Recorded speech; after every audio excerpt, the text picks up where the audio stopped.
ce știm noi din vremuri strămoșești, cuvânt de dor și luptă, de doine și povești. Dar dacă astăzi pacea e lege și scut, e pentru că pe lume partidul s-a născut.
Le-am moștenit în grai, doar bănuiam ce-nseamnă, ce tâlcuri au sub strai.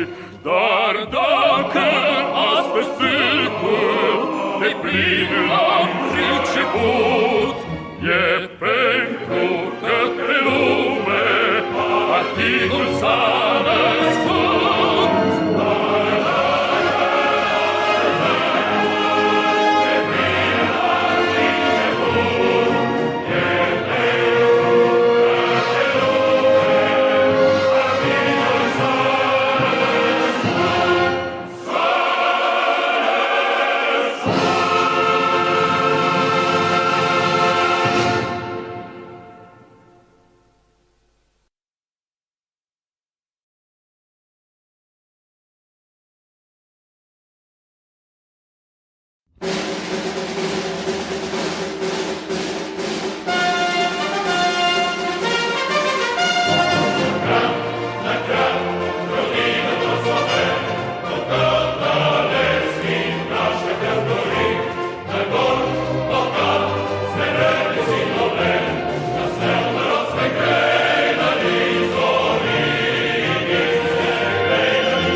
северных морей.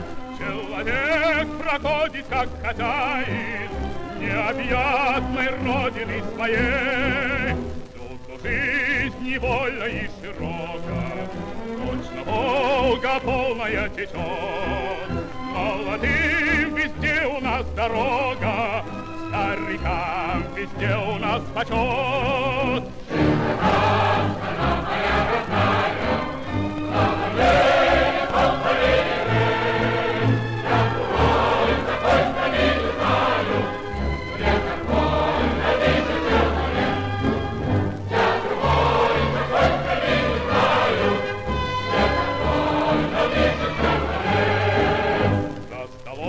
Никто у нас не лишний, по заслугам каждый награжден.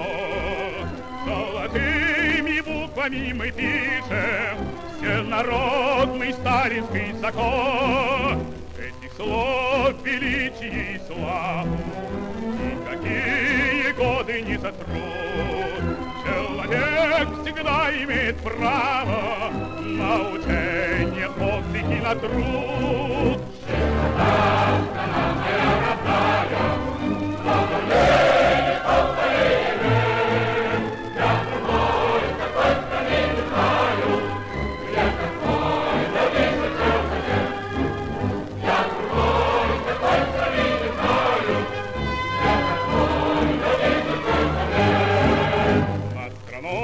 Весенний ветер веет, каждым днем все радостнее жить.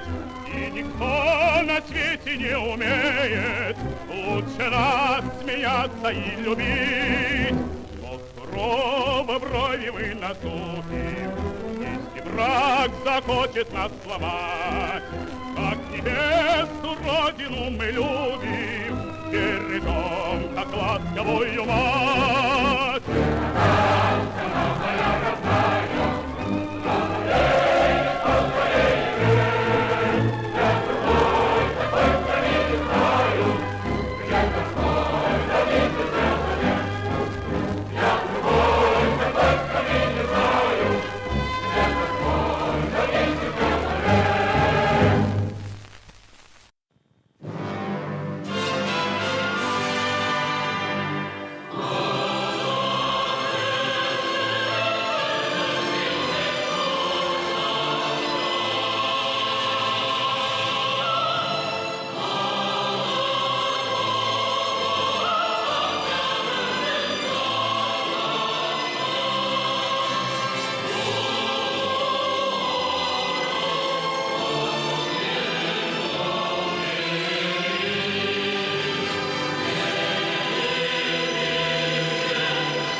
охлад, и нас не согреет треск речей под барабанный раскат.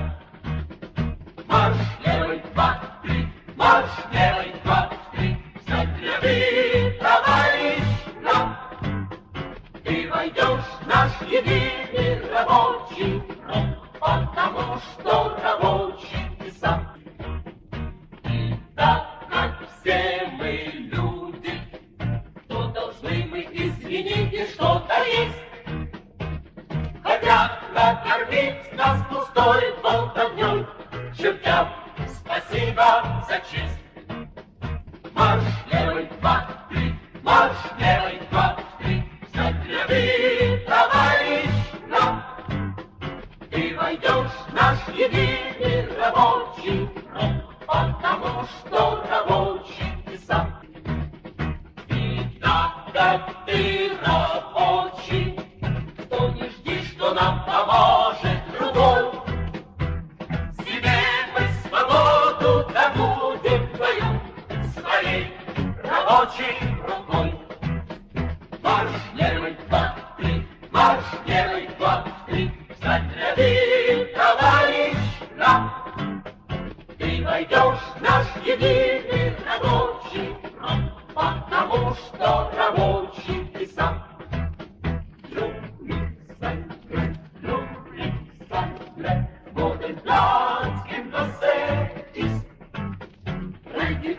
In der Arbeiter Einheitsfront, weil du auch ein Arbeiter bist.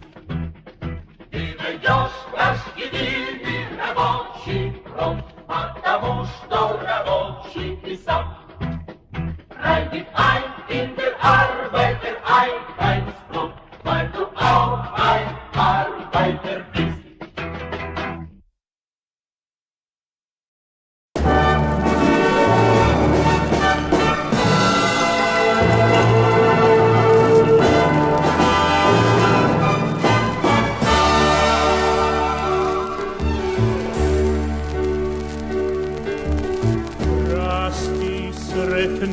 Pod słońcem rasti jasla ma dzieci, rasti i cvietaj zemljoradnih ljudi i neka mir nad tvojim ljudima vlada, mir tvojim lađama napuči i tvome danu što se vedar budi. Rasti sretna da svi narodi vide, sa strana svih, sa juga i sjevera, kako se rađa i kako se voli, kako se brani zemlja proletera.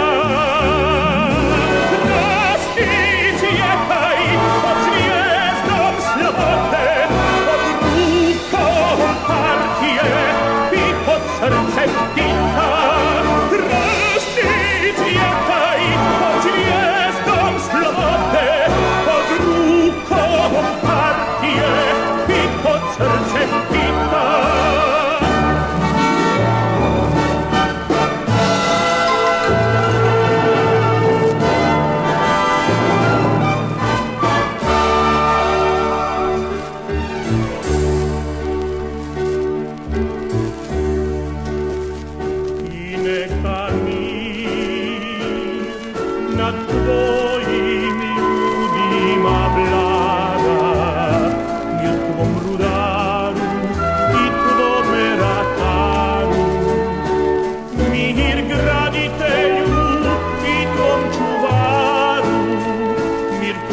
Sreći u vodi i u zraku, u pjesmi strojeva i u sjaju žita. Rasti i cvjeta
костяк в жизни важен первый шаг. Слышишь, веют над страною ветры яростных атак. И вновь продолжает собой, и сердцу тревожно в груди. И Ленин такой молодой, и юный октябрь впереди. И Ленин такой молодой, и юный октябрь впереди. Весть летит во все концы, вы поверьте нам, отцы, будут новые победы, станут новые бойцы.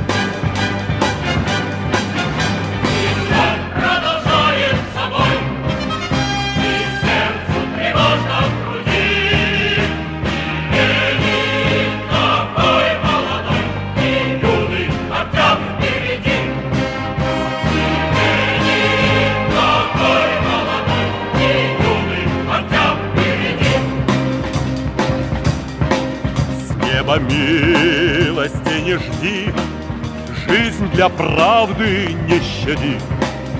Нам, ребята, в этой жизни только с правдой по пути. И вновь продолжает собой, и сердце тревожно в груди. И Ленин такой молодой, и юный октябрь впереди.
Greetings, everybody, and welcome along. It is the evening of the 1st of August, 2025, and here we are with the promised deconstruction of a certain St Jeremy of Islington. More on that in just a moment, but first of all, we will greet those of you who are in the chat so far. So let's have a look here. We have Thomas Wolfe, Marius, James Graham, Robert, Svoronich, Sid Hatfield, Alistair Page McGill, President Jesus, Pavel Linovsky, who says, I truly came to despise SOCDEMs in the Imperial Corps. A correct decision, comrade. Jerry, hello to you, and Paul, and Jawad, and Victor, and who else we got here? We have Will Johnson, Aziz, Richard, Mo1917, Jasmine Wolf, Mogman Dog, Abtin, Caustic Grips, Spacalos, Alex Oliveira, coming to us from Sao Paulo, Brazil, Lucas, and Vera. Okay, so Thanks to the 210 of you who are watching thus far. Be sure to like and share the stream across all platforms if you have not done so already. So, what are we doing tonight? We are looking at, well, in the words of a great man, we are about to witness a debacle. And this is a video involving a certain Mr. Owen Jones and a certain Mr. Jeremy Corbyn. Now, if you're not familiar with Mr. Owen Jones, most of you, I suppose, will know who Jeremy Corbyn is. But Owen Jones, inexplicably, well, perhaps explicably, became like the go-to radical, in heavy inverted commas, leftist media guy about 15 years ago. He started off. He came to prominence during the university occupation movement of the early 2010s, even though he had nothing to do with any of them. He sort of, because he was, must have been, he's a year younger than me. So he must have been like 26, 27 at the time. But he was young enough to be stuck on the media and be declared like the spokesman for a generation. Now, I'm sure that all of you out there know very well that if the bourgeois press puts somebody on the television, calls them the big-time socialist and says that they're the spokesman for a generation, then the only person that they are a spokesman for is themselves, and also various bourgeois interests that put them there. So you do not get the kind of access that Owen Jones has had to bourgeois media platforms without, shall we say, being of usage to the ruling class at certain times. Now, I find his rise to be explicable only on the grounds that he is of service or of interest to somebody in the ruling class, because I've read his works and they are awful.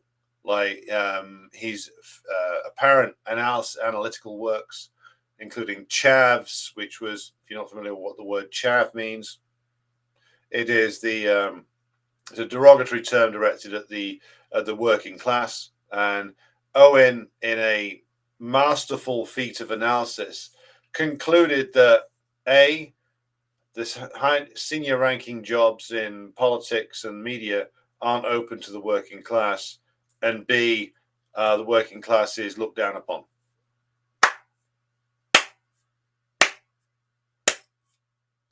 Wow, what a stroke of genius. Move over, Karl Marx, we have a new contender in town. He followed this up with a book called The Establishment, which concluded that there is a small group of people who run most of the major institutions in the country. Again, you can't buy this type of analysis, but apparently you can. And then, of course, he followed that up with work on the Zionist state, which concluded with Jones coming out as a Zionist. The only honest thing he's ever done. Now, I find the interview between Jones and Corbyn to be particularly interesting because Jones repeatedly, having declared his support for Corbyn back in 2015, he repeatedly attacked Corbyn and declared it that the Labour Party had a huge problem with anti-Semitism and that he believed all the charges that were brought against Corbyn and something must be done. And so he always flip-flopped on Corbyn over and over and over again. And whenever there was the slightest amount of pressure, Jones would immediately declare that something must be done. Corbyn is terrible. Oh my God, you know. So if I were Jeremy Corbyn and I had a drop of red blood still running in my veins, I'd want to strangle Owen Jones with his own intestines because of unfortunately, he has huge media platforms and unfortunately, some people still fucking listen to him. And so he used those to do an enormous amount of damage to the Corbyn leadership the first time around. So rather than wanting to strangle him with his own intestines, which is what you should want to do to him, he's sitting down for a chummy interview with him. Because Jeremy and Owen are playing the same game. And we'll see this in the interview itself. And I thought it might be useful to go through the whole wretched thing and deconstruct it. So what I'm going to do is I'm going to load this up and we're going to go through it line by line. I ask all viewers and listeners to bear with this. It is an educational experience, and anything this bad Could has this to be turn educational. British politics upside down? I'm talking, of course, about the new... So let's get right. So here's Owen Jones. If you're wondering why a man in his early 40s is looking so, shall we say, gaunt, twitchy, and weird, well, we will explore this as time goes on, because that's another interesting facet to the video. So let's get this ready. Here's Owen. Here's Jeremy. So ready yourselves. Get some liquid refreshment to hand, and here we go. Let's turn British politics upside down. I'm talking, of course, about the new party, which has been launched by the former leader of the Labour Party, Jeremy Corbyn, and the former Labour MP, Zara Sultana. I'm here in Finsbury Park. This is Jeremy Corbyn's constituency, to talk to the man about what the party's all about, what it's going to do. I guess some of the attack lines against it. Will this let Farage in? We're going to hear a lot of that from Labour, saying vote for us, otherwise that's what's going to happen. I want to talk about Israel's genocide, about the complicity of the British government, what it means for politics. I want to talk about quite a few things about just the state of the country, really, which is a bit of a burning skip at the moment, let's be honest. Lots to talk to him about. Let's go talk to Jeremy. Jeremy, this is really spooky, because I interviewed you literally exactly 10 years ago here. Okay, so Owen's looking a little twitchy there, to say the least. You wouldn't believe that he and I were born in the same hospital about a year apart. We're both born in Stockport. Now, as President Jesus points out in the chat, what's going on with this? Like, he's either on something, or he's adopting the persona of a particularly twitchy children's TV presenter. And it's a very strange manner of going about things. And also, look, guys, anybody who, like, if you're in your 40s, if you're beyond the age of 25, maybe dressing in like t-shirts all the time isn't particularly a good idea. Maybe it's time to move on. Maybe maybe go for the tracksuit look, as I have. That's a good look for anybody. But this sort of attempt to appear perpetually 25 is something that the media shitterati seem to be particularly fond of. And as Kawa Justiniano says, is Zelensky sharing his coke stash with Jones? Well, Zelensky shares with no man. But I'd be interested to see Owen's bills. I bet some of them go out to mysterious gentlemen who can provide a certain powder that is fond of is thought of with fondness by those who need a bit of an energy boost. Right. 10 years ago here. It was the beginning of August 2015. This table? I think it was actually this table. That was in the background. It's changed a bit. The trees have got bigger. Oh yeah, it's nice. It's a beautiful little park. I'm glad we're here again. It's a lovely day. I want to put your pundit hat on, or your historian hat, because in that last 10 years has been just globally a little bit of a roller coaster. So when I interviewed you, it was before Brexit. It was before all the political turmoil here, Boris Johnson and Liz Truss and all that. Trump. It was before the pandemic. It was before the US defeat in Afghanistan. It was before the general rise of the far right. It was before the invasion of Ukraine, and it was before Israel's genocide. I mean, you kind of look at it and think the world is kind of gone to shit. Do you think? I know this is a minor thing, but like, if you're going to interview somebody, like, you should have more comprehensive notes done than can be available on your phone. I mean, minor thing. It's like, if you're going to interview somebody, like, you shouldn't be looking at your phone every 5 minutes, and you shouldn't be like hunched over like the desk like a lunatic. And also, like, the unprofessionalism of Jones gets to me, because he's got this method of like constantly talking down to his audience. Oh, well, world's gone to shit. It's like, well, things have deteriorated, but surely it is your job as somebody who sets himself up as an analyst to actually be able to explain this, instead of which you're talking like a sort of particularly twitchy 15-year-old. So anyway, we will proceed. Do you think it has? I think it's much worse now than it was 10 years ago, because you've got greater poverty and inequality in this country, greater inequality globally. advancing environmental problems around the world, and now, which is possibly the most serious factor, is increasing rearmament all around the world. So you've got global arms spending last year 2.4 trillion, this year maybe 2.7, going up and up. Every country in the world is spending more on weapons. And I don't know if you remember it, last year we produced a book called The Monstrous Anger of the Guns, which is about the profits of the arms trade. So we've got to factor that in as well. And what role are the Western countries playing to try and bring about world peace? What role is Britain playing? Well, it won't take long to answer that. Well, we'll talk about that. The new party, which is yet to be named, we'll talk about that as well. Have you got a suggestion? I just keep it simple. The People's Party. What do you reckon? I don't know. Just pull it out there. Put it out. Just, I think in your own time. I don't mind what it's called. If it's called Wibble, as long as it's got some good policies to address all the crises you're talking about. Why not before? I mean, the leadership, took the whip off you in 2020, and then clearly just went on and on and on about how they weren't going to let you in. Why not do it before the last election? Well, I ceased to be leader of the Labour Party in April 2020. I was suspended in October 20 from party membership, reinstated 3 weeks later unanimously. Okay, so just in case that wasn't clear, Jones basically says, "Oh, world's gone to shit," and whilst twitching and shaking frenetically. And Corbyn just reels off like a very bland set of things about how inequality's got worse and we're spending more on the arms trade. I want to pick up on this because this is a common talking point of reformists, which is that, oh, well, we spend all this money on weapons and yet nothing on, the poor or something. And this is a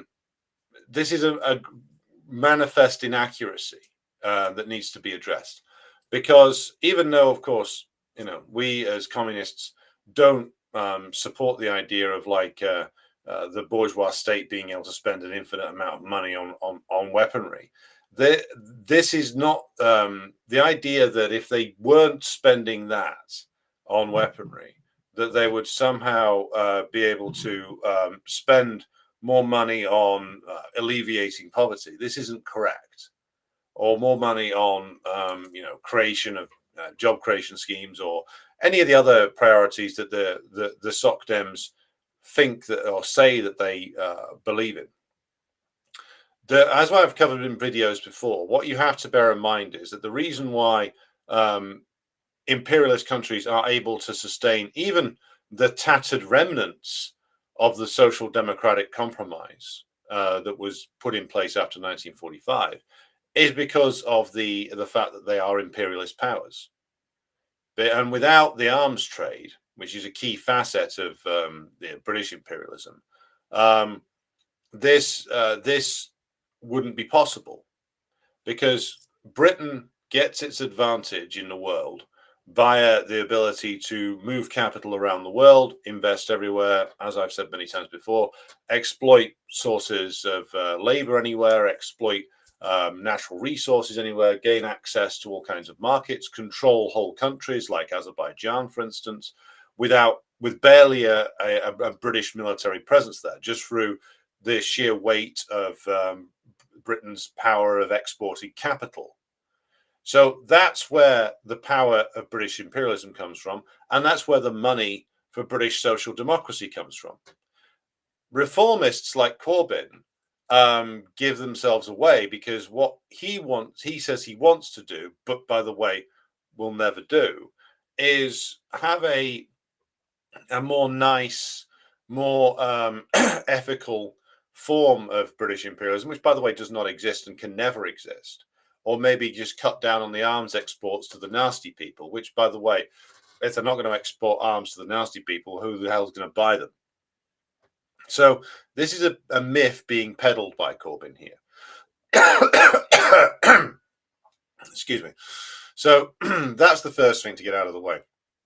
And whereas reformists will produce some useful information on the arms trade, that their fixation on the arms trade gives away the fact that they either don't understand imperialism or have no desire to. So let's continue. Unanimously by the National Executive, and then the Parliamentary Labour Party withdrew the whip from me on a basis it was going to be taken away for 6 months. But it's been a long time. A little bit longer. It took longer. I obviously took a lot of soundings locally on what I should do. The Labour Party members wanted me to remain as their MP and to carry on fighting it. And so I took the view that I would fight it right up to the end. And if the Labour Party did what it eventually did, I would then run as an independent. And I did that. I also felt that winning here was very, very important. And I was under a lot of pressure from good comrades and good friends saying, look, Jeremy, form a new party now. This would be 21, 22. Yeah. And then you'll be ready for the election in what the guess would be 24, 25, obviously.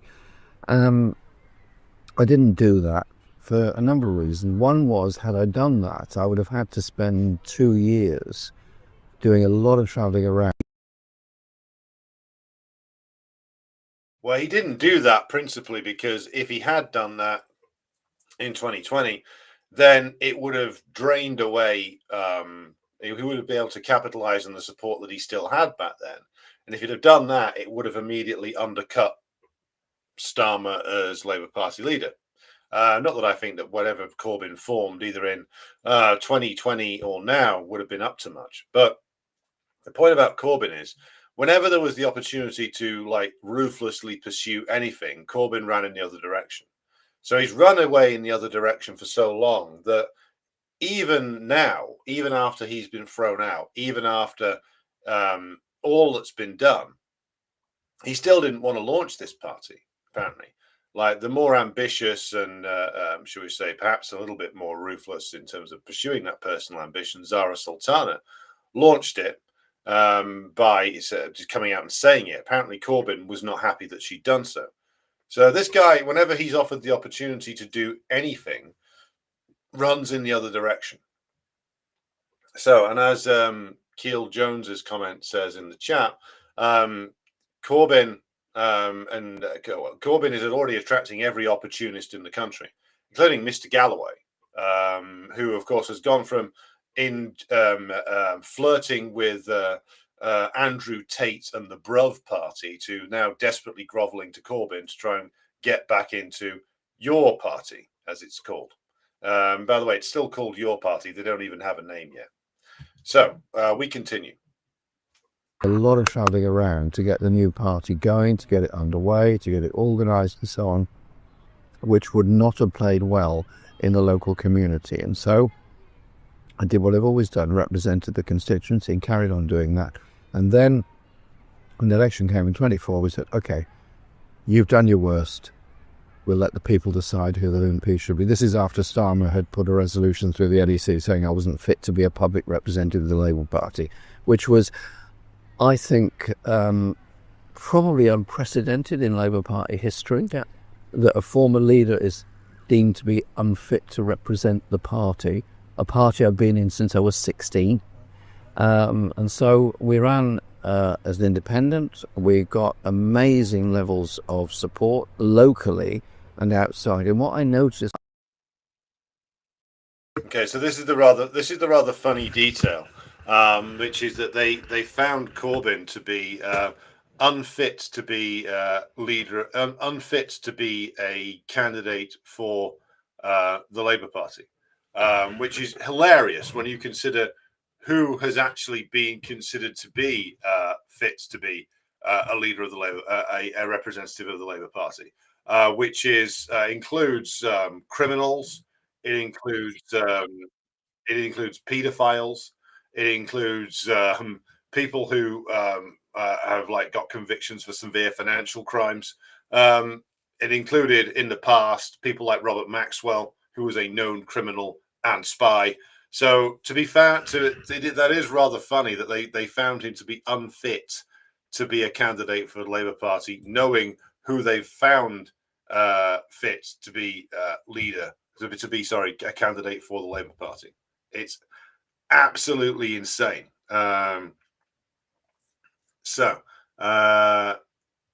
Let's continue. Yes, as Jason says, Robert Maxwell was a Labour MP for 4 years.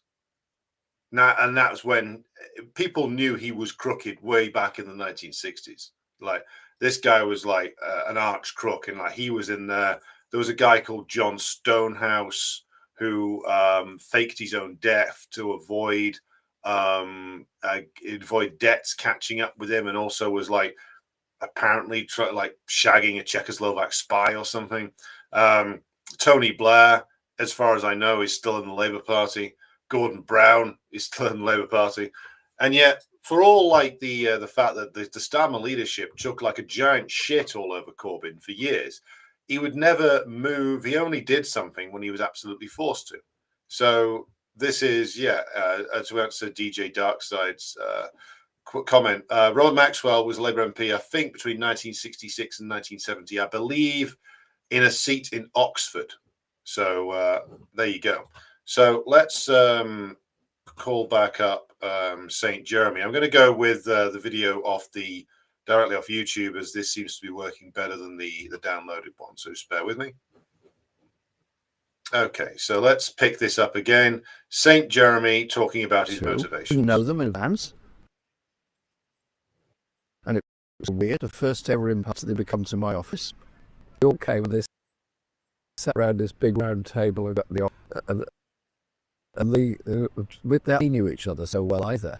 They said this is like being called the head teacher's study. So we sat down, poured out cups of tea all round and had a chat. And we all come from different backgrounds, different political paths and so on. And we made a pact. We said, okay, we're going to work together. Where we agree, we'll work together. Where we don't agree, we'll send more. Are you feeling inspired yet? Are you feeling the hope just pouring out of the screen, hitting you in the face like a tsunami? Because that's what those who think that this is something worth engaging in are telling you is what is happening here. This is the restoration of hope. So let's continue. Park that and move on. And so it's worked, and it's been actually a really pleasant experience. And then the issue then was forming a new party. We discussed it for quite a while, ideas, structure, and so on. And eventually we announced was a week ago today. And as of this moment, which is 1 hour and 18 minutes short of when we announced, it's now just past 600,000 people registered. Do you think that's a pass what you've heard? As my comrade Jason has said, you don't have a party, you have a mailing list. So you can get 600,000 people signing up, I mean, that's nothing on the Netflix sign-up sheet, but like, okay, so you've got 600,000 names. How do you turn that into a coherent organization is a question yet to be answered. But also, like, as I've said before, 600,000 isn't worth anything on its own, because you have 600,000 people who are signing up to a party led by this guy, who, as we'll come to discover throughout this interview, has no real agenda, has no real policies, has no real way forward. It's just a sort of vague vibe that we want things to be nicer. So this is, the numbers alone mean absolutely nothing. Oh, way above. Yeah, way above. I was thinking 2 hours to begin with, possibly, but this is now larger than the largest Labour Party membership ever, which was 600,000 when I stepped down. We don't know how low the Labour members formed to, are they? Do they? Well, that's a secret. That's a secret. Even the Communist Party, the Soviet Union, used to publish membership figures. It's democratic in this party. Notice that the two Social Democrats have to get in the anti-communism stuff. They always have to do that. They always have to reassure their nervous middle-class audience that they remain not like those bad people, not like those bad Bolsheviks. We're the nice socialists who will, of course, heartily approve of imperialist mass slaughter as long as it comes with a UN resolution. So the anti-communism is always on display with these people. When you stood, I mean, because I was, out and about with you during that campaign, and Which campaign? 15 leadership? the general election in Islington North last year. Last 24, yeah. And it's interesting because actually people often don't realise that it's extremely hard to win as an independent. It's happened very rarely in a competitive general election. World War II. In fact, there's only 3 other times. Owen's feeling particularly twitchy and stressed at this stage, which is why he's retreating into his hand bit by bit. Whatever this man's drug regimen is, it is obviously putting him in a, should we say, a very lively place.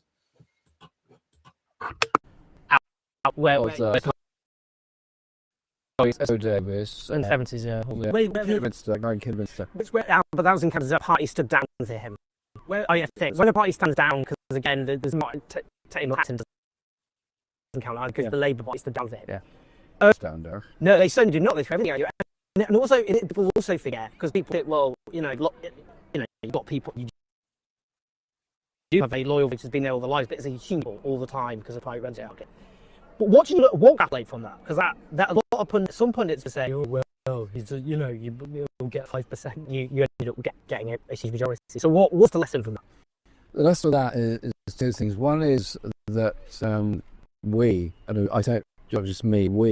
have been very involved with everything to do with the community for the past 40 years in every aspect, community centres, housing estates, so everything, all the time. And I've never neglected a constituency, never, ever. I spend my time doing stuff in the constituency, and I love it. I love the area. I know so many people there, which makes difference. But it's not that alone. It was people felt that Labour were not offering them anything in the general election. They knew what I was offering. They knew what my beliefs are, principles are, and they responded to it, which I think was, if you look at it objectively, quite remarkable when they'd been told for years by the mainstream media that I was the devil incarnate. I was Satan on 2 legs. I've got horns coming here. I've got a big moustache out here, and I'll probably carry a wand or something. If only he was like the combination of Stalin and I don't know, Ivan the Terrible or something, that the bourgeois press decided, or some of them at least decided that he was. I mean, this was what always made it such a joke for me about the coverage of him. They decided that he was this like ultra communist demon. It's like, well, if only that if he was even half of that, rather than this sort of particularly useless old fraud that would never ever seriously challenge those in power. Now, a slumbering colossus says never neglected a constituency inquiry. Well, he does have a certain following in his constituency. That's true, because he probably is a better constituency MP than many of the other Labour Party MPs who actively hate their own constituents. But then again, that's not a particularly high bar to get over, nor does that make him particularly leadership material. So let's carry on here. Yeah. And so sometimes people would come to the door who had very recently moved into it, didn't know me. Yes. Mr. Corbyn, we know all about you. I'd say, so what do you know about me? They said, we've heard a lot of bad things about me. I said, well, let's discuss it. And then you go into a discussion with people. And it was lovely. And so we spent a lot of time, and also we made the campaign fun. When you remember it, you came. It was open air rallies, always had music, poetry, entertainment. And what was great was, I was slightly nervous about holding rallies in the middle of a housing estate, because you think, oh, Sunday afternoon, is it a good idea? And my team were very enthusiastic and very loud. I said, well, I'm kind of conscious of people's lives. And I said, are you really sure? He said, no, it'll be fine. I said, all right, we'll give it a go. So we went down to 6 acres estate, got the loudspeaker up, and a big crowd assembled. And then we had several speeches and a bit of music. And then I saw the windows opening all around. They were all, oh, here it goes. There's going to be complaints in a minute. Somebody's going, no, people came down and joined in. The rally was twice the size at the end. People wanted that style of politics. And that's what we're doing. It's called your party. Well, here's the thing. He never did that style of politics, which involved like actually appealing to the working class. He's never done that much of that when he was actually leader. Like in the view, as I've said before, of people like Corbyn, the job of the working class is to turn up for rallies, maybe, and turn up to vote, and nothing else. And that's what makes him. That's what makes him a particularly obnoxious fraud, because like a social democrat is as hostile to the role of the masses as any overt reactionary, because the point of view of Corbyn is that the working class is there for him as the great leader, or the great charity worker, to hand nice things to every now and again, to brush a few crumbs off the ruling class's table for them, and for them to be very grateful. They have no role beyond that. That's the thing. And that she showed that over and over again during his time in the leadership. Now, there seems to be that people are having trouble with the audio. For me, this YouTube only version works better, but some people are saying that the recorded version works better for them. So I'll go with the consensus in the chat. If you can let me know in the next like 60 seconds or so, which version actually works better, the downloaded version or the streaming version. Just leave a comment in there, and then we'll revert back to that if necessary. Because I wasn't hearing that particularly well myself, and but if it was working better for you, good listeners, who am I to deny you the full vocal talents of Mr. Owen Jones and St Jeremy of Islington, who after this went off and tried to walk on water, only to fail. Okay, so recorded version was much better, which is weird because that was not working for me at all. So, but we will go with what the audience requires. So bear with me for a moment. Bear in mind also that Jeremy Corbyn started his political life in a Trotskyite organization called the International Marxist Group, which let's just go to the 11-minute mark. Yeah, where we got to last time. Okay, so picking this up again. Hopefully this works better. So let's just take a look there. Okay, picking up again with St Jeremy and Mr. Twitchy. The rally was twice the size at the end it had been at the beginning. People wanted that style of politics, and that's what we're doing. It's great. It's called Your Party. I mean, sorry, it's not called Your Party. That's the holding name, basically. Just yourparty.uk. Exactly. And there's been, I mean, a lot of the media response was just to sneer at that rather than engage with what it's seeking to do. Just explain why Your Party? Why use that as the beginning? Me and a few friends have been discussing various names. We've tried various things about Party of Peace, Party of Justice, People's Party, which you suggested, and a lot of other names. And I said, look, let's just have a holding name. And let's call it yourparty.uk.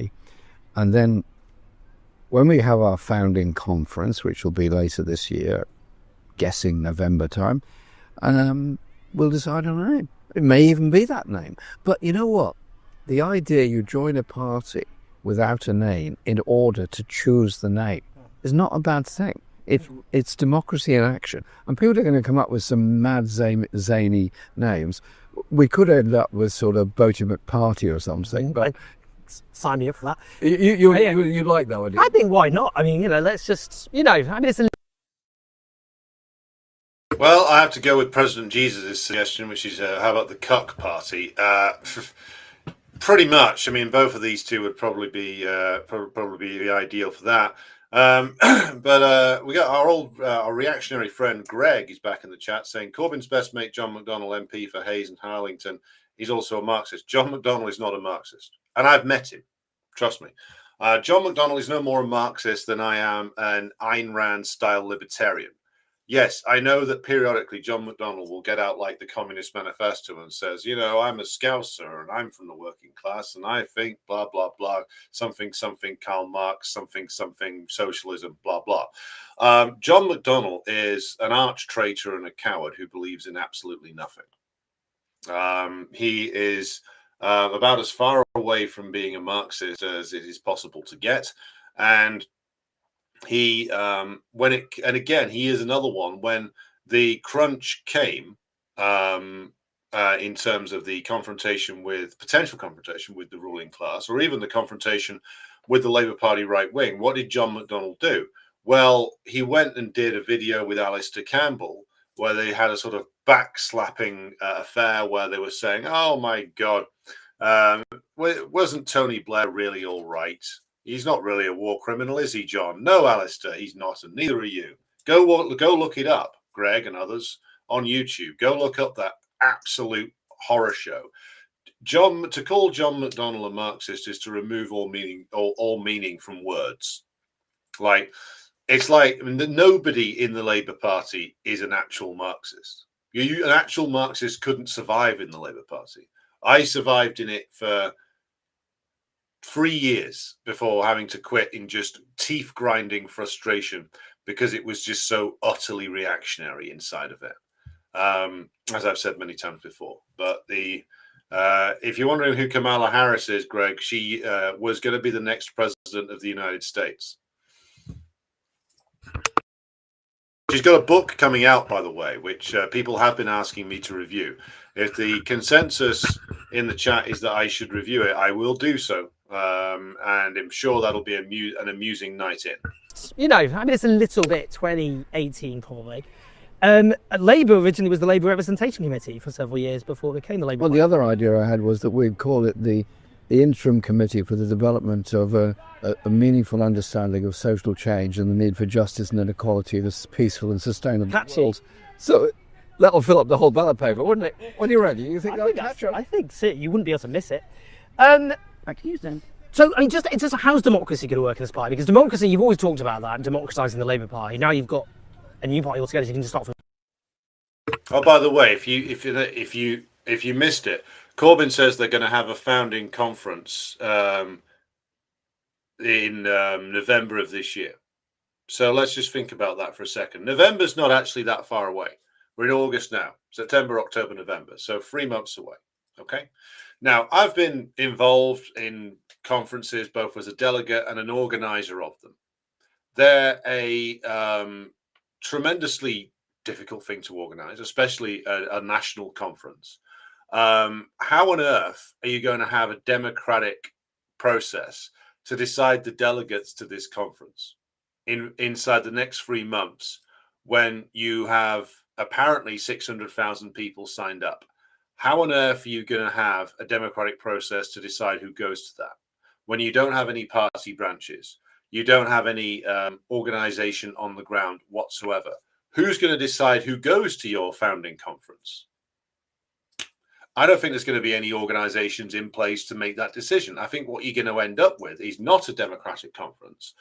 What you will end up with is a selection, a self-selected group will turn up, probably consisting of people who are mobilized to attend by various people that are around Corbyn himself, about whom more later. Various like leftist organizations who've all declared their support for this thing.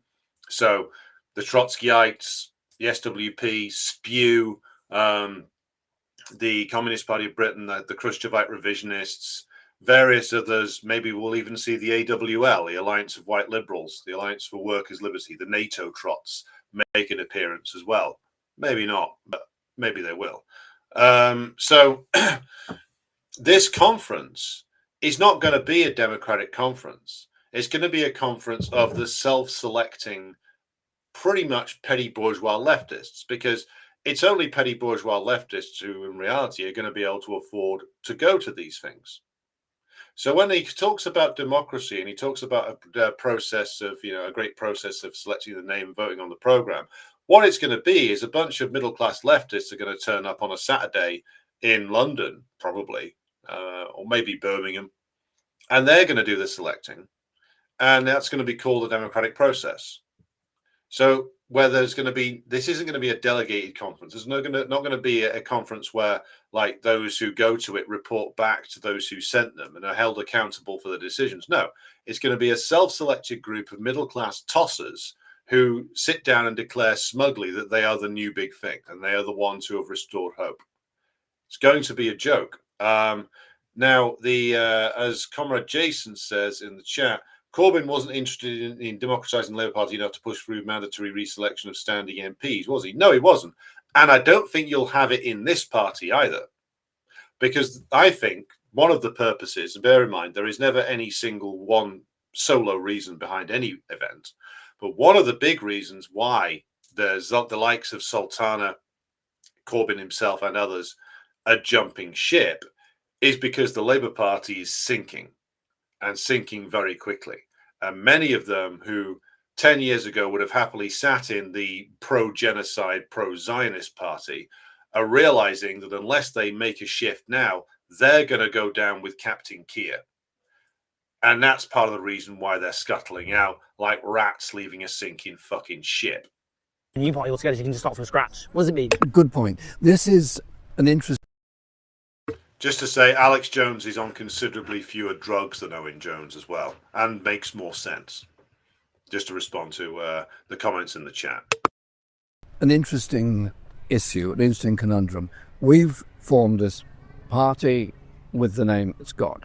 I'm very conscious that there are lots of independent groups around the country, independent groups of councillors, independent party activists in many, all the way from Brighton to Barrow and all over. They're everywhere. There's also People's Assembly and many other groups around.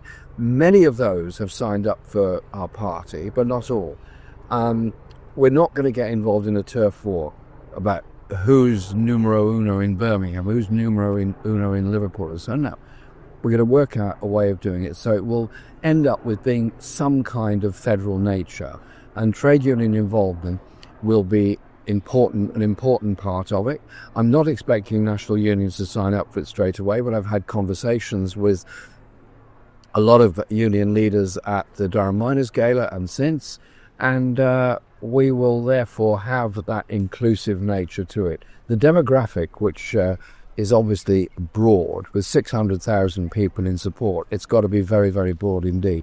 That has to be reflected in the structure. What I don't want is endless battles over who's controlling which committee, The way you keep a party together is by going forward on campaigning. Fundamental issues, peace, fundamental issue, social justice in this country, fundamental issue, environment sustainability, fundamental issue, protecting human rights and opposing the far right, because the other parties, all of them, are actually appeasing what reforms say. They join in this rhetoric, Ireland are strangers, etc., happening all over Europe. We're not doing that. We're the very opposite. I'm supporting a demonstration which is going on this weekend to defending people living in an asylum hotel. And you'll probably remember the first thing I did when I was elected leader of the Labour Party, against a lot of advice I received, was to go and speak at a Refugees Are Welcome rally, because I wanted to put it out there. We're not joining in this tide of hate against people who've been victims of hate themselves. You mentioned Labour there, echoing Enoch Powell. Right, now, there's a lot of things to come back on there. But let's start with what he finished on there. Well, we'll come back to the party structure thing in a moment, but here I think we've hit a fundamental problem, which is that Corbyn says, I'm going to speak at a rally in defense of migrants in hotels, because what's happening in Britain at the moment is like various characters, some of them associated with reform, some of them associated with, Stephen Yaxley Lennon and his crew, going around staging these demonstrations outside of hotels where refugees are currently living. And yes, that's a reactionary movement. They are reactionary demonstrations put on by organized groups of racists. That's who organizes these things. So let's get that out of the way straight away. What Corbyn is doing now is not a progressive thing, because the situation that we have in Britain, where you have large numbers of all kinds of vulnerable people stuffed into hotels, is not a good situation. So you have asylum seekers and refugees and migrants, because of course these are different categories. An asylum seeker and an economic migrant are two different things. But you have a lot of like asylum seekers who are stuffed into hotels, which by the way, at the cost of millions of pounds. There was a story that came out recently involving the Republic of Ireland, where they have a similar policy where they shove migrants into hotels, where Starmer's lead spin doctor, this scumbag called Morgan McSweeney, his parents made a fortune by owning hotels that they rented out to the Irish government, where migrants were then shoved into them. And people have made fortunes by renting out hotel rooms, their hotels, to governments to house migrants in. And they're often there for months and months and months. Now, and they're not alone in terms of the people who groups who are shoved in there. You also get homeless people, men and women, and sometimes children. You get addicts. You get other people who have like fallen out, who are homeless people who don't have anywhere else to go. This is the situation in Glasgow. And often where you get this mix of very poor people, some of whom will have mental health issues, some of whom are suffering from various different addictions, and you shove them all in a hotel and you basically just leave them there. What happens is that you get those various people emerging around those hotels who then seek to exploit the situation. Now, if you just hang on a moment, I have barking dog to attend to. Be back with you in a minute.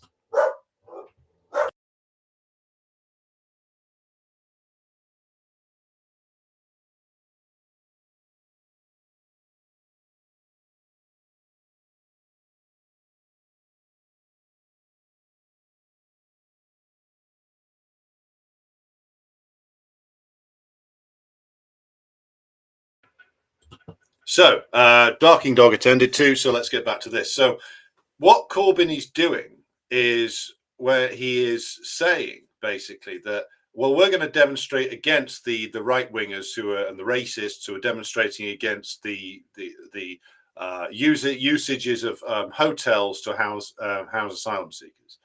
What this is like the left and the right playing their role within the system.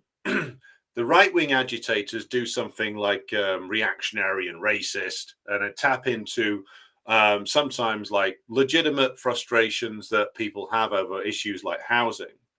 And then the left comes along and demonstrates against that, but doesn't put forward any kind of useful or a workable program.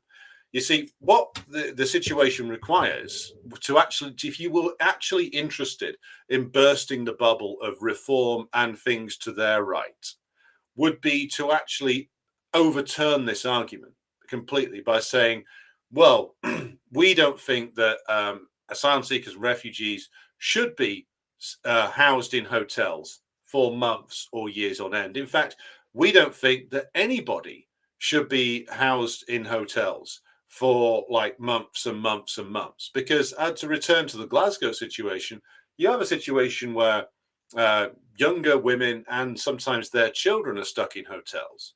Sometimes these people have got addiction issues. they're all by the nature of being homeless, very, very poor. And as I said, who then emerges around those hotels with those women in it? Why, it's pimps, drug dealers, etc., who will seek to exploit homeless women in those hotels. So why do we want homeless women, by the way, some of whom are British, some of whom are asylum seekers?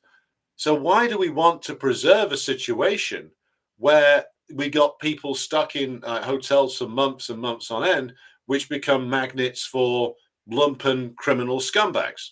Why is that a good situation? It's not. So the proper response to it would be to say, well, we don't think anybody should be forced to live in like a hotel room for months on end.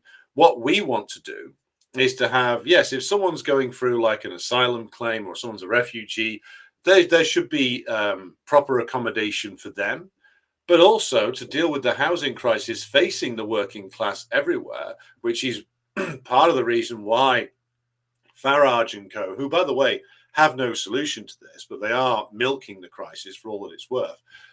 We need to tackle the housing crisis at source, which is the essence of the problem is a lack of public housing. Now, why is there a lack of public housing? There's a lack of public housing by design over the course of since 40 plus years ago. Council housing has been privatized, semi-privatized, and generally destroyed. So, and as Molotov Cocktail says, are the hotels kind of like cheap labor holding pens? I would say to a certain extent, yes. So what you should actually be doing, rather than just turning up and saying we defend people who are stuffed in these hotels, if Corbyn was remotely serious, he'd put forward a program saying we don't want anybody to be stuck in a hotel unless it's like an absolute emergency accommodation situation for more than like a couple of days. We want there to be enough housing built to accommodate everybody. We want to end the housing bubble.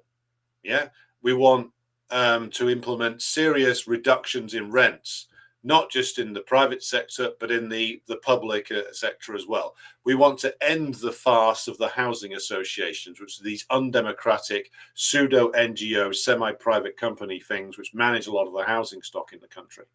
That's the kind of thing he would be saying, instead of which he goes on this moralizing and useless protest organized by the likes of Stand Up to Racism, who are essentially a state front, because that's what they are. They're a state-approved anti-racist organization, meaning what their job is to keep the focus just on pointing at the racists and going, oh my God, they're racist, which is useless.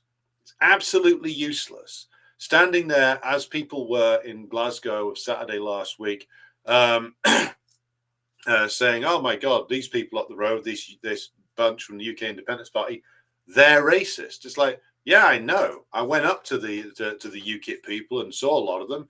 A lot of them were very racist, but this tells you nothing, and it basically gives us nothing to do. It doesn't tackle why people are attracted to racist parties.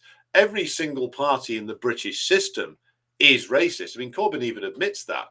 So by extension, then, the party he was in for most of his working life was and remains a racist party, and that's actually true. Labour is a racist party and always has been. Just look at the statements that the likes of Ramsay MacDonald used to make about Indians and other colonized peoples. So this typifies like the uselessness and the dead-end nature of Corbyn and the politics he represents. It's rather than coming up with something which could actually cut the knees off all the reactionary parties, because that would entail not just standing there and saying, oh my God, these people are racists and we support migrants being stuffed into hotels. What it would involve is turning over the whole system. And if you could, because so much of the profits of British capitalism domestically are pinned to the housing bubble, you to come out and say we're going to end the housing bubble, of course, would be a big political risk, which this fucking coward doesn't want to take in a million years. So he's going to stand there and he's going to pretend that it's a worthy usage of time to stand there with a bunch of people saying, keep migrants in hotels. Great stuff, Jeremy. Thanks very much. But this is the job of the organized right and the organized left in Britain today. They're both just forms of distraction. put out there by the bourgeoisie. The right-wingers and their actor leaders like Yaxley, Lennon and Farage will keep people busy with hating migrants, hating Muslims, etc., calling for things that they're never going to do. Like Nigel Farage screams about, like, well, we're going to stop the boats, going to stop the migration. He's not going to do that. He can't do that. None of them can. None of them will. So, but he fools enough people to get them active and out there. And his street level agitators do the same thing. The left do the same thing from the other perspective. The left rile people up against the racists and say, you got to go out there and oppose the racists. They never explore why racism exists. They never identify the class-based origin of a lot of people's anger. And they never put forward a program that could address that. They just go out there and say, oh my God, look at the racists.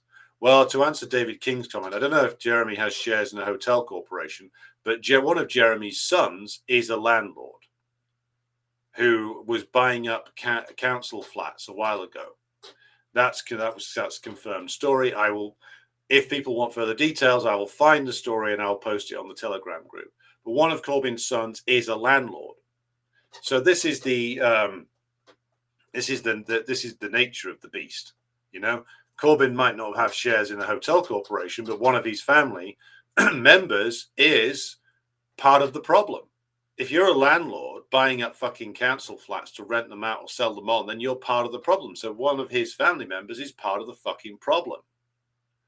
So you think this guy is going to solve the housing crisis when one of his family members is directly profiting from the housing crisis? Because remember, the housing crisis is due to a lack of supply.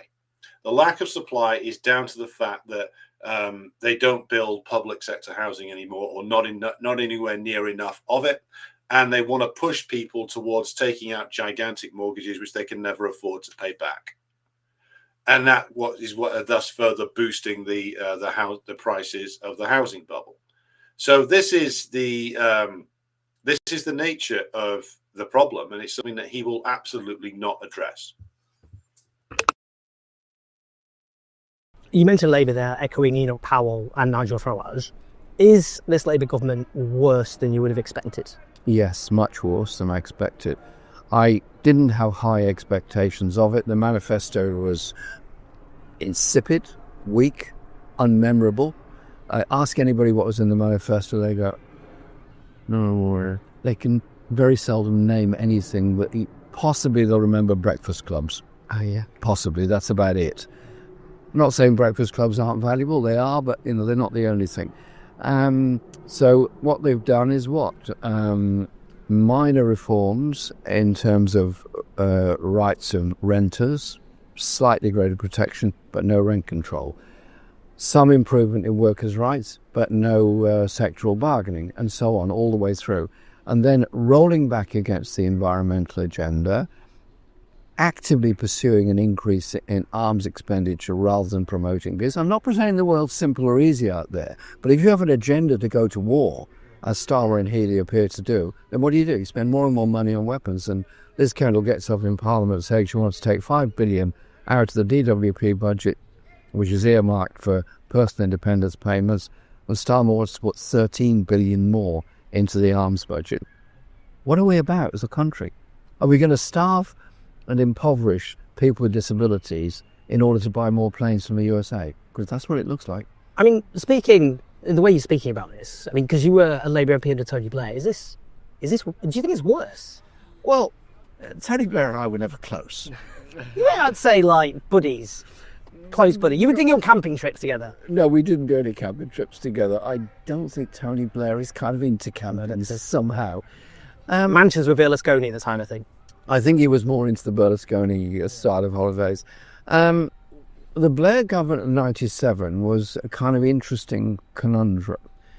I remember I think it was September 97, there was the vote on the single parent benefit. You remember it?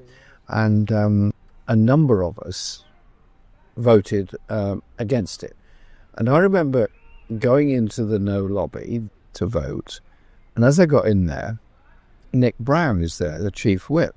I said, Nick, this is remarkable, a chief whip rebelling against the government.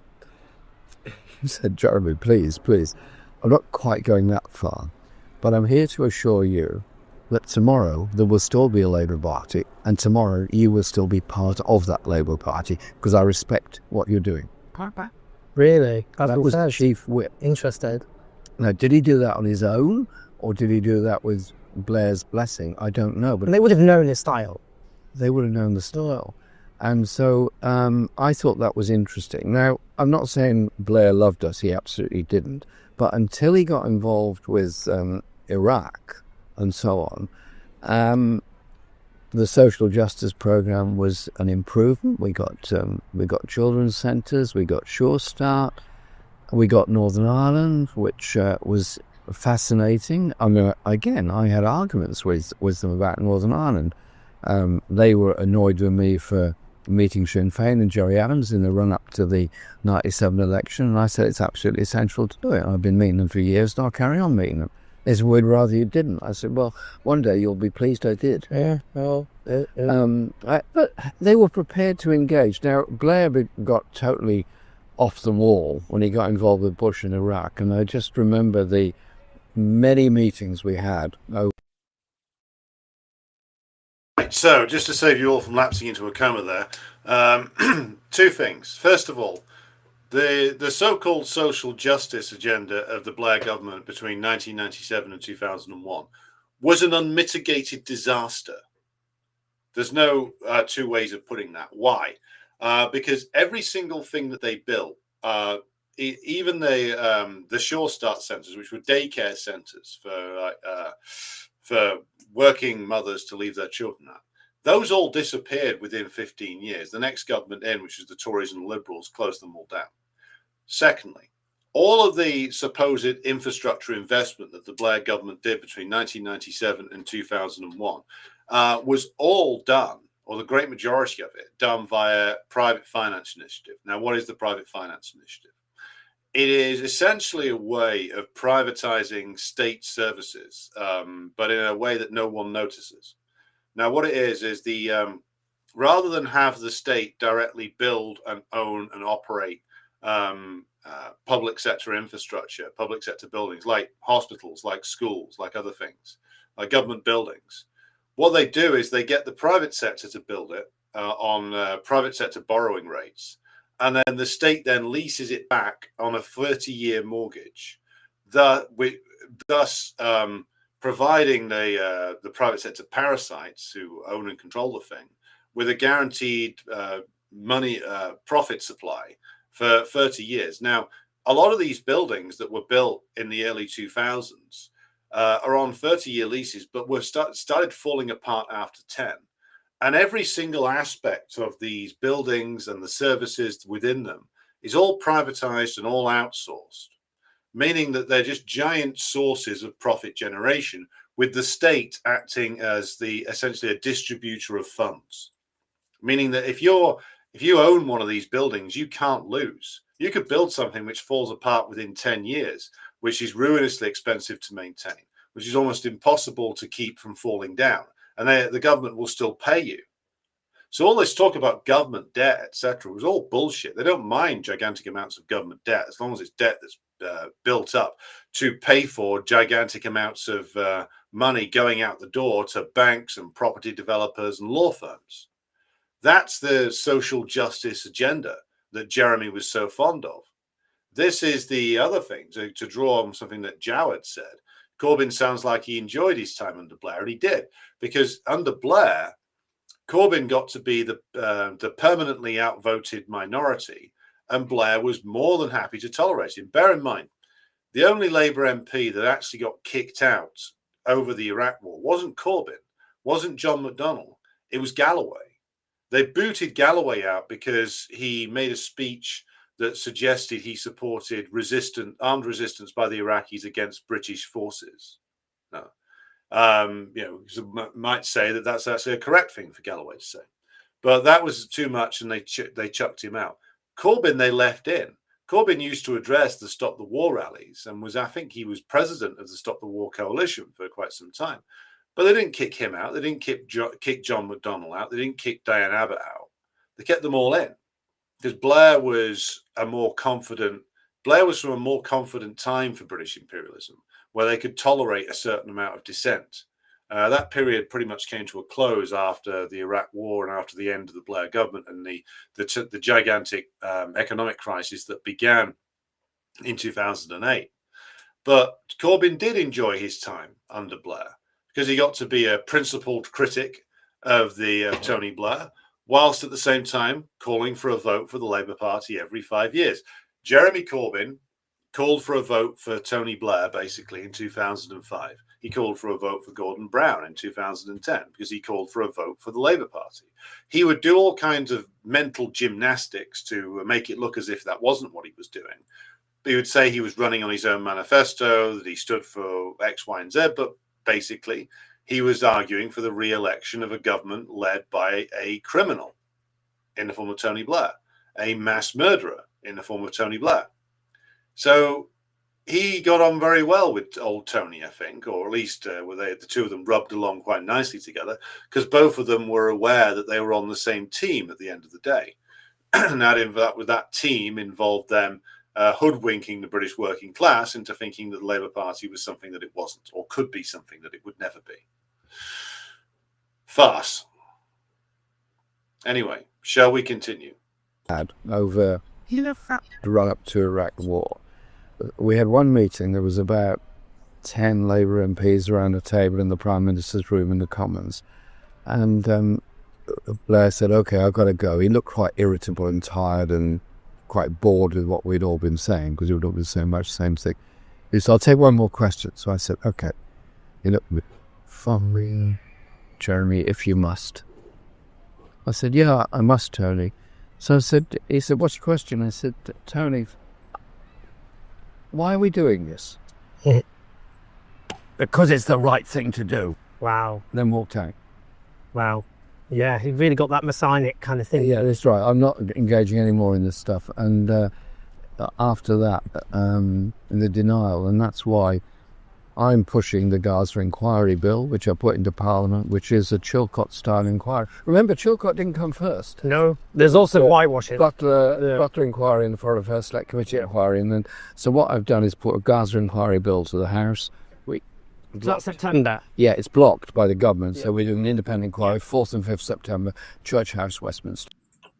By the way, the Chilcot inquiry into the Iraq War didn't report until, I believe, around about 2017, 2018.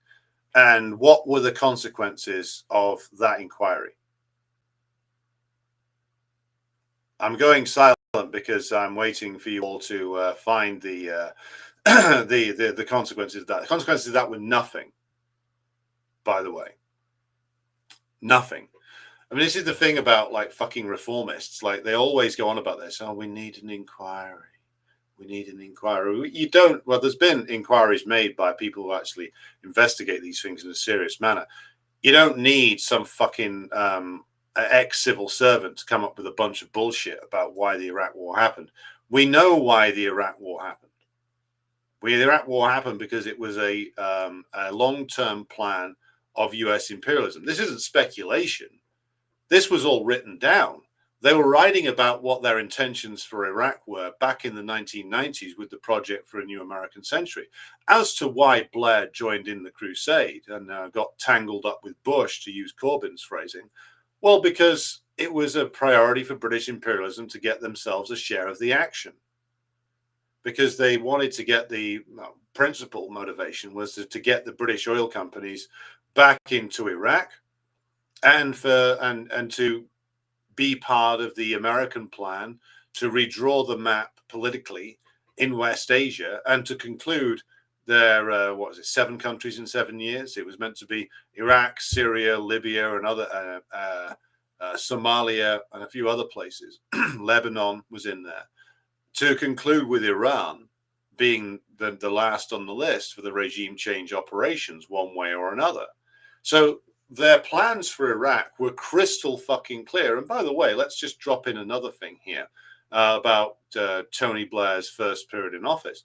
That also contained the war on Yugoslavia, which Corbyn neglects to mention. go see our 2-part Decline and Fall special on the war on Yugoslavia, which you can find on the Decline and Fall YouTube channel. But you think that was a very significant maneuver, because Blair had already revealed exactly what he was all about by that stage, which is, of course, he was a rabid imperialist. But then again, the Labour Party has always been led by rabid imperialists, and Jeremy Corbyn has been in it for a lifetime anyway. Now, if you'll excuse me for a moment, my cough is afflicting me, so I'm going to have to go and just get some water. Bear with me. I'll be back with you in just a moment.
Right, back again, ready for more round 5 of this shit. So thanks to all 391 of you who have tuned in on this particularly interesting Friday evening. So we will proceed onwards, but just to reiterate, the job of a political leader should be to explain things. Corbyn has never actually explained, even when he was leader, why the Iraq war happened. You know? So he's never given any kind of explanation. Because if you actually have to explain it, then you have to deal with British imperialism. And British imperialism is the thing that Corbyn absolutely will not touch in a million years. Let's go. And that's to interrogate what British complicity actually is. That's right. Well, on that, Zal Sultana, who... Well, and again, if we're talking about British complicity in the Gaza war, well, it's pretty clear what it is. It's like, again, like we know that the British government supplies weapons and weapon parts to Israel. We know that the British government resupplies or repairs certain Israeli fighter aircraft. That's all been publicly reported on by Declassified UK. We know that the British government flies surveillance flights over Gaza, which can only be for the purposes of providing military intelligence information to the Israelis. They're in it up to their fucking necks. That's all publicly available information. So, and also we know what role the British government has played with regard to Israel historically, which is it was their creation. So again and again, like the purposes of these fucking reformists asking for these inquiries, they're asking for the British permanent bureaucracy to investigate itself for 10 years. And then in 10 years, they'll say, oh, maybe mistakes were made. This is like petty, cowardly nonsense when we already know so much about what the truth is. They keep hiding behind these inquiries and these means of delaying decisions rather than going out there and agitating and telling the actual truth, which is that it is a strategic priority for British imperialism to back the Zionist regime and keep it alive and afloat, which is what all of their actions are about, including, by the way, the recognition of what they hope is going to be a Palestinian puppet state. We continue. You've launched this party with. She just says very clearly, very plainly, that Keir Starmer and David Lammy belong in The Hague. And the Genocide Convention... Is what, wrong in the head? No, belong in The Hague. Although, I don't want to speculate on that. No, but I mean, the Genocide Convention of 1948 prohibits 5 crimes. One of them is complicity in genocide. Yes. And it also imposes legal obligations of governments to prevent... I have raised a specific point in Parliament with Lammy and others who deny it. I've said to them, look, the ICJ has given its opinion that acts of a genocidal nature taking place in Gaza. I was at the ICJ to listen to it all. Leads to a court justice. Absolutely fascinating. International Court of Justice. And I've raised this with them, with Healy and with Lamy. I said, look, the issue is, if you know genocidal acts are taking place, and you do know, and you are knowingly supplying the wherewithal to Israel to continue further acts, you yourself are complicit and open to prosecution. They deny it. I said, it's not our legal advice. Well, that's an issue we will explore. Well, the Conservative MP, Kit Malthouse, he's done actually a blinder of a job, I have to say. Fascinating. But he raised that. He said... Malthouse, no, not natural mate. No, I wouldn't imagine he would be, to be honest with you. In a civilised way. But he said to David Lammy that he could end up one day in The Hague. So, I mean, do you think that that's possible, that you could end up with prosecution? It is extremely possible. And I remember going up to Kit after one of his contributions to the Chamber, and I said, well done, well said. Comrade. It must be a bit lonely doing this when he's surrounded by some pretty hawkish people. He said, well, coming from you, that's quite something.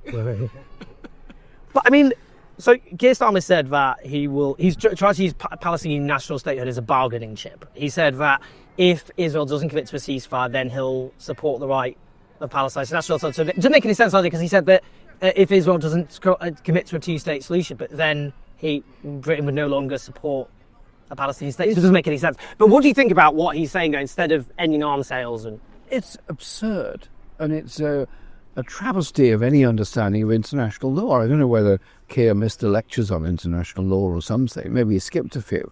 But it's completely crazy. You either recognise Palestine or you don't. 146 countries have recognised Palestine. France says it's going to in September. Why not now? Don't know.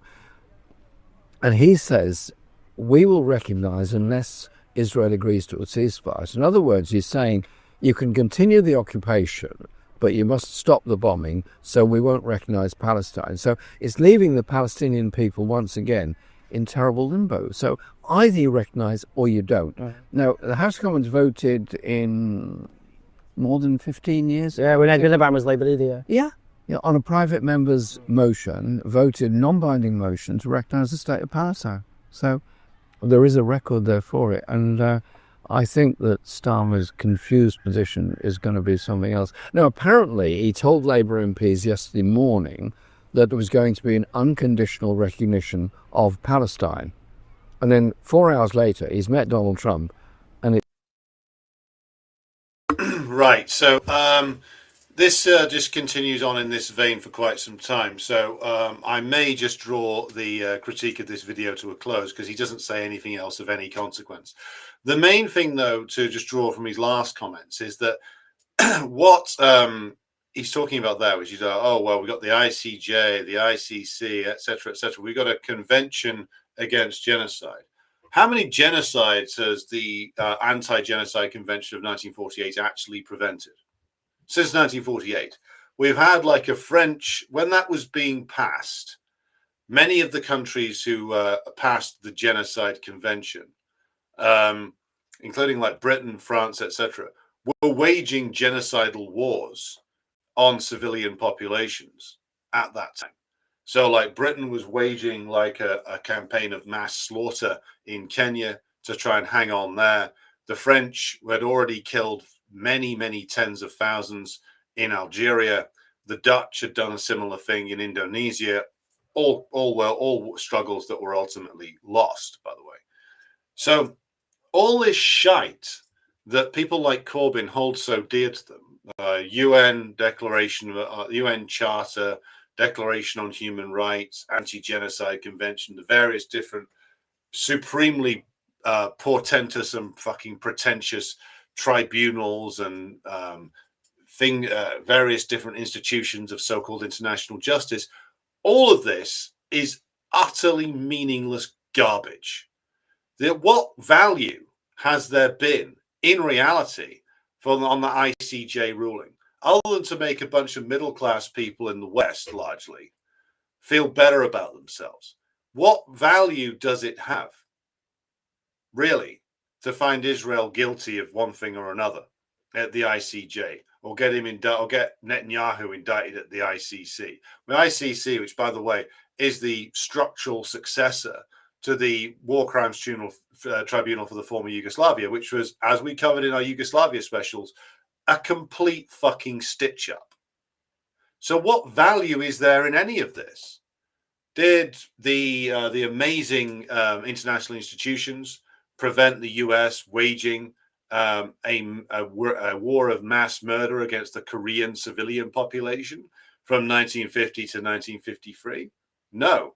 Did that stop the Indonesian military dictatorship slaughtering over 1 million communists in 1965, organized by the US and the British? No. Did it stop the US itself slaughtering millions of Vietnamese civilians up to 1975? No. What value does any of this shit have? In reality, what is it? So they can have a nice inquiry afterwards and say, oh, you know what? You know, that was probably bad. Well, fuck me, I didn't know that. You know, this is the utter utopian fantasies of the Western social democrats, who, by the way, people like Corbyn, he's not as obnoxious as Starmer, obviously, and not as publicly obnoxious. But trust me when I say he is as far gone, albeit in different ways, on Western chauvinism and supremacism as Starmer is. Because they actually think that this like absurd institution called the United Nations is something that's worthy of support, when it's done absolutely nothing positive in 70 plus years. Yes, its resolutions are periodically worth citing if you want to try and contest a legal case with the British government about, I don't know, supporting armed resistance, something like that. Throwing up a UN resolution that says that it was passed in support of that might sometimes be of assistance to you. But what practical assistance has it ever rendered the oppressed peoples of the world? Absolutely none. Nothing. It's worthless. It might as well not exist. Just a jobs program for middle-class idiots, basically. Right. So let's see if Jeremy's got anything more interesting to say. Palestine. And then 4 hours later, he's met Donald Trump, and it's totally different. With Israel's genocide, I mean, you know, I think to myself, I want to phrase this properly because I don't want to talk about the genocidal extermination of the Palestinian people as though it's some teachable lesson to the world. It's one of the abominations of our time.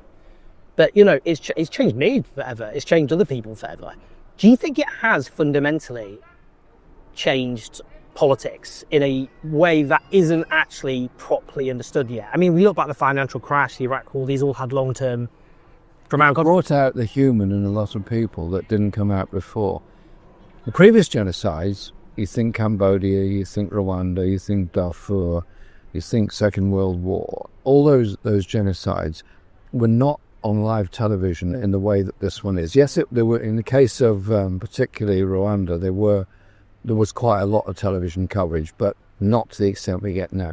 We now get this live coverage. I don't know about you.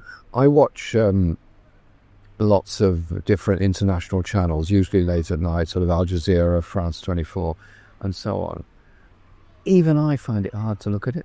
When you see a mother with a baby, she's so emaciated and hungry and dehydrated, she can't create enough milk in herself to feed her baby.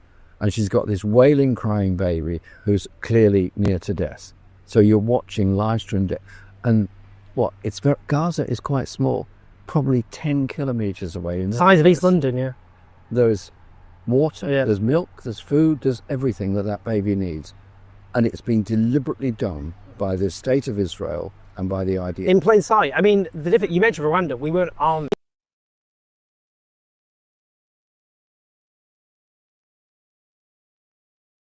25 minutes is more than enough to actually inflict upon you, good listeners and viewers. But basically, this is an example of what you're going to get from this new party. What you're going to get is a bunch of, which is Corbyn and his merry men and non-men, because Corbyn's all in on the trans thing, by the way, still. What you're going to get is a bunch of these people standing around, pointing at things and going, oh, isn't that bad? Oh, isn't that tragic? Let's just get rid of that now. Oh, isn't that horrible? We should definitely do something about that. Something should be done. What's going to be done? But this basically tells you like everything you need to know about like this sort of rotten reformist politics, which is that no point in any of that interview, and go and watch the whole thing if you don't believe me. At no point in any of that in those interviews that he has done does Corbyn actually tell you anything about why any of this stuff is happening. Think about it. He says, oh, it's bad, but he never tells you why it's bad. He says that the British government has some responsibility, but he never really tells you why the British government has any responsibility. He doesn't tell you why the British government is doing all the things that it is doing. He calls for an inquiry, which won't report for 10 fucking years, if you even get one. So he denies you and his audience that still takes him seriously the truth about why certain things happen. That's the thing. And this is what you get with an awful lot of these so-called progressive characters, which is they don't provide you with any analysis as to why things actually occur. And that's quite deliberate in Corbyn's case. In Corbyn's case, I think it's quite cynical. Jones's case as well. Jones is a complete cynic. Because if they told you the truth about why it is, let's just use the example of Israel. Let's just use the example of Palestine. If they told you the truth about why the British government does what it does with regard to backing Israel, and why it will always, until the absolute last minute, try to secure the existence of Israel, then you would have to call into question the entire structure of British imperialism. You would have to call into question the entire way in which the British ruling class makes its money. And then you would not be able to justify continuing to support that system once it had been properly explained to people. Now, Corbyn's not going to properly explain things to you, ever. What he is for is not the ending of British imperialism. And he made that clear when he was Labour Party leader, and that rat McDonnell went down to the City of London and told them that he wanted things to basically remain the same, that they just had to take a little bit more regulation. That's the thing. And what was revealed in Corbyn's leadership is just how little he did want to change things. He wanted basically to fiddle around the edges. But of course, the British ruling class don't even want Corbyn to fiddle around the edges. They want things to continue exactly as they are. So what about the argument then of those who would say that they agree with much of what I say and what others have said about the uselessness of Corbyn, but that Corbyn's existence opens up space for a greater and more broader left-wing movement to emerge? Well, I would contest that. I would contest that because what Corbyn is doing is opening up space for an outbreak of mass delusions. And I've been around politics long enough now to realize what happens when people invest heavily in a delusion, and it turns out that that what they invested in not only wasn't going to happen, but could never happen. And that, of course, is what Corbyn is leading people towards. He's leading people towards the con game, or he's trying to convince them of his con game, that what can be done is that you can shave the edges off British capitalism. He comes later on in the interview, he comes out in favor of this rather amorphous policy called rent controls.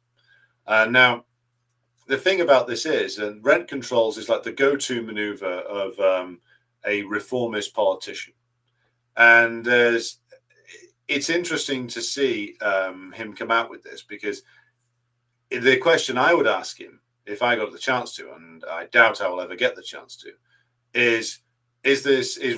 would he apply rent control not only to the landlords in the private sector, but also to the landlords which are third sector or public sector, because some of them are jacking up the rents to the extent where the tenants can't afford them either. So would he apply it to them as well? And also, rent control is if anything, it's a sticking plaster over a much bigger crisis, because unless you're going to commit to, again, a mass program of public house building, and that you're going to actually take down the housing bubble, the house price bubble, then you're going to turn housing into a public good, and you can't do any of that without kicking away the foundations, some of the foundations of British capitalism itself. Well, then you're not even fiddling around the edges. You're pretending that there is a path forward with regard to reforms. Keir Starmer's reforms that he's put forward so far, that's the most that the system will allow. Keir Starmer is the most social democratic you're ever going to get under this system. To get the kind of reforms that even people like Corbyn say they're in favour of would take a movement of the masses, the kind of which has not been seen for 50 years in this country. Now, Corbyn's not going to lead that. Corbyn has no interest in leading that. Corbyn wants to have a nice little corner of Parliament in which he and Zara Sultana and a few others remain the people of conscience, who never actually have to make a difficult decision, who never actually have to do anything with regard to challenging the system in a serious way, because he's not interested in doing that. None of the social democrats are interested in doing that. Corbyn is as addicted to parliamentarism and his permanent dance with the reactionaries in Parliament as Keir Starmer himself is, probably more so than Starmer is. That's the point. And the way in which this goes now is that, of course,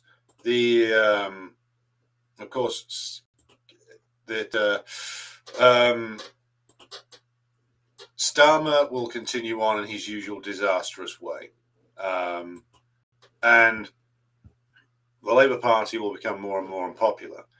Corbyn's party, barring a complete disaster, which is always possible, will likely pick up a significant number of sort of left votes between now and the next election.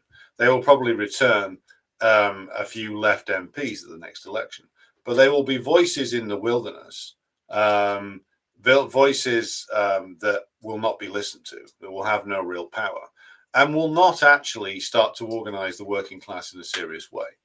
All they will do is reinforce the delusion that reform can come through this system, even if you end up with like a Tory reform lash up, or, and this will be an interesting one, if Corbyn's group got a few seats, Labour hung on to maybe slightly more than it looks like they're going to get, and you end up with the pressure on Corbyn in the Left Party, or whatever it calls itself, to form a coalition with the Labour Party to keep the fascists out. That's the that will be the ultimate irony. But Corbyn's party will ultimately suffer the same fate as like Die Linke, Podemos, Syriza, and Mélenchon's crew and everybody else who's emerged over the last 15 years or so, because the system's irreformable. Therefore, a reformist party, when it comes to power, has no choice. Well, there's two choices. You either capitulate to the ruling class, which is what Tsipras did, it's what largely Podemos has done, or you seek to lead a fight back somehow, which means you have to step outside of Parliament, and none of them have been prepared to do that. None of them. But it is the only way forward. And so Corbyn, as reveals in that interview, not only has he learnt absolutely nothing from his time as Labour Party leader, but he's also had no time. He's obviously clearly done no self-reflection on his own failings. And by putting forward this party as this sort of amorphous structure, which is what he's put it forward as so far, what he's really revealing is that he intends to have power in his hands of the same small clique that had power over his office and ultimately him within the Labour Party back in the years between 2015 and 2020. Whereas this clique of people headed by the likes of himself, but also people like James Schneider and others who really held the power inside the Labour Party back between 2015 and 2020. It's going to be a small pro-imperialist, pro-Zionist, leftist, reformist clique will rule over things. They will promise a whole load of false hope for people and deliver absolutely nothing. The sitting through that interview with Jones just revealed how completely impotent and useless the left in Britain actually is. And impotent in a quite deliberate way, useless in a quite deliberate way. They intend to play the role of the principled opposition to imperialism. And that's not good enough. The crisis that we're facing domestically is too big for us to indulge the likes of Corbyn and indulge the delusions and the illusions that he seeks to foster in people. There needs to be, the only path forward towards socialism now is the revolutionary path, which is more difficult, which will take longer. But I would rather be engaged in that than selling people the lies that Corbyn is selling. That's the thing. Anyway, so we will now bring things to a close for this evening. So, one final thing before we close out. I mentioned earlier that Corbyn and co is all in on gender ideology. They remain all in on gender ideology. So they remain all in on Zara Sultana, the co-founder of your party, is absolutely all in on gender ideology and absolutely all in on it continuing to be used to assail the rights of other women, as long as those women as long as she's not one of those women. So this is the nature of the beast. This is the nature of the left in this country, and in the United States and in France and in all the imperialist countries. They are something which is completely confected and created, really, by the ruling class. That's the thing.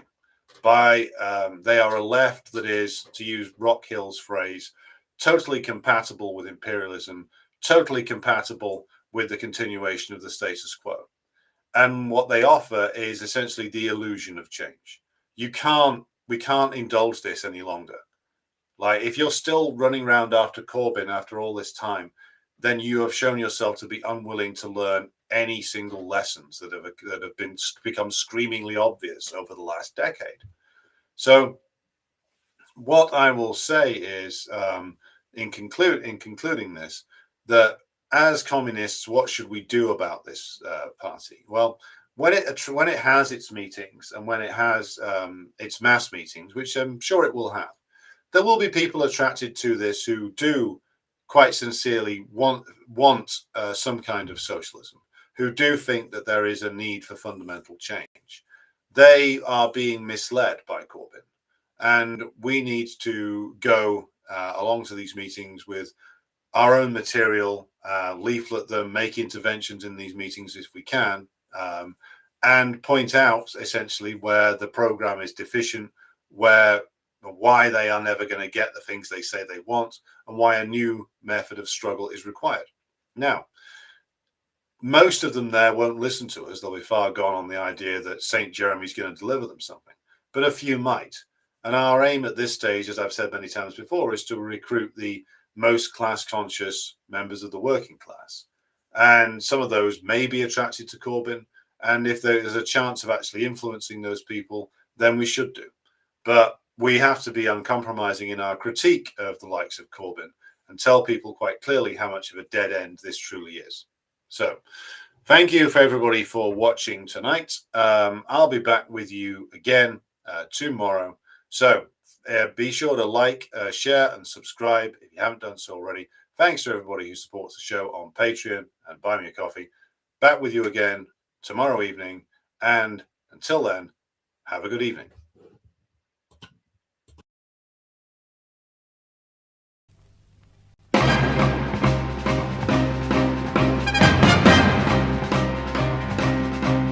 Небо утреннего стяг в жизни важен, первый шаг. Слышишь, реют над страною ветры яростных атак. И вновь продолжает собой, и сердцу тревожно в груди. И Ленин такой молодой, и юный октябрь впереди.